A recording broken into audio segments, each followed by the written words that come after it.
اب ہر آدمی اپنی اپنی آمدنی کے ذریعے پر غور کرے کہ آمدنی میں کوئی حرام تو نہیں آ رہا۔ شام کو افطار کے وقت میں بہترین ایک جگ لایا گیا اور بہترین شربت کا جناب، اور اس میں دودھ بھی ڈلا ہوا ہو اور اس میں اعلیٰ قسم کا شربت بھی ڈلا ہوا ہو، اور جناب جو طبیعت ہے اس طبیعت کے مطابق اس میں مٹھاس بھی ہے اور اس میں ٹھنڈک بھی ہے، مگر بتانے والے نے بتایا کہ اس میں گزرتے ہوئے ایک بچے نے پیشاب کا قطرہ ڈال دیا ہے۔ شدید پیاس ہونے کے باوجود بھی کوئی اسے پینے کو تیار نہیں ہوگا۔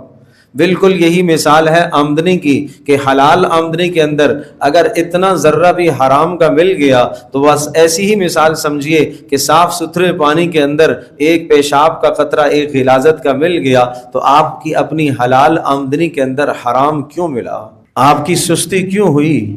اگر آپ نے وقت پورا نہیں دیا تو آپ کی حلال آمدنی میں غلط مال آ چکا۔ اگر آپ نے آمدنی اور کام کرتے وقت آپ نے جھوٹ بولا اور جھوٹ سے آپ نے کام لیا تو آپ کے حلال مال کے اندر مشتبہ اور حرام مال داخل ہو چکا۔ اگر آپ نے خیانت سے مال کما لیا اور اگر آپ نے دھوکے سے کچھ مال کما لیا تو اس کا مطلب یہ ہوا کہ آپ کی حلال اور صاف ستھری آمدنی کے اندر حرام مل چکا۔ اب اس مثال کو جو میں نے عرض کیا کہ صاف ستھرے جگ میں ایک پیشاب کا قطرہ گرا دیا گیا ہو، اب اس مثال کو میں یوں ذکر کروں کہ اس صاف ستھرے جگ کے اندر ایک زہر کا قطرہ ملا دیا گیا ہو تو کوئی آدمی اگر اسے پیتا ہے تو یقیناً اس کی صحت متاثر ہوتی ہے اور وہ زہر اس کے جسم کے اندر اثر کرتی ہے۔ جس طرح سے یہ زہر انسان کے جسم میں اثر انداز ہوتی ہے، اسی طرح سے حرام مال بھی انسان کے اندر اثر کرتا ہے۔ وہ زہر بیماری پیدا کرتی ہے، وہ زہر موت کا ذریعہ بن سکتی ہے، اور اسی طرح سے حلال آمدنی کے اندر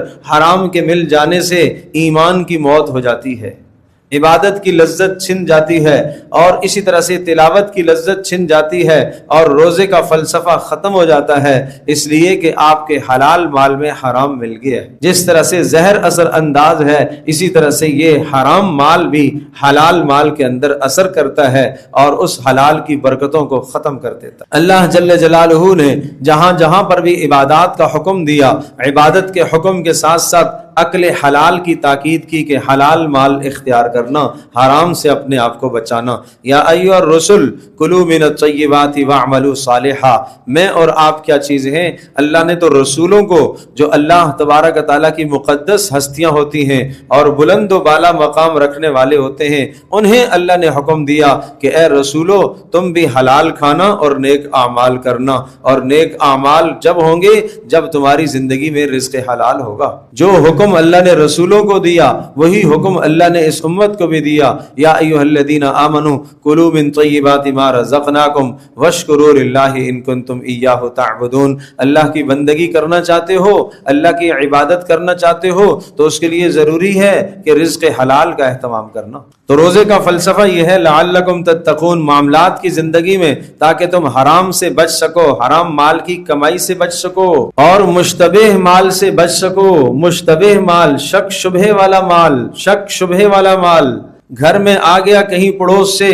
اب جس شخص کے پاس سے یہ مال آیا ہے اس کی آمدنی ٹھیک نہیں ہے، تو اب ہم اس حرام مال سے اپنا روزہ افطار کر کے اپنی عبادت کو کیوں ضائع کریں؟ آیا مال تو بہت اچھا ہے، لذیذ ہے، کھانے کے اعتبار سے بہترین ہے، عمدہ ہے، بہترین ہے، مگر ادھر ایمان کو ضائع کر دے گا۔ صرف کھجور سے افطار کر لوں گا میں اور صرف پانی سے افطار کر لوں گا، مگر حرام مال کی طرف اور مشتبہ مال کی طرف میرا ہاتھ ہرگز نہیں بڑھنا چاہیے، ہرگز آگے ہاتھ نہیں بڑھنا چاہیے۔ یہ ہے مقصد روزے کا، لعلکم تتقون، تاکہ تم معاملات کی زندگی میں حرام مال سے بچ سکو۔ سوشل میڈیا پر سب سے قدیم اور سب سے ریلائبل برانڈ درسقرآن.com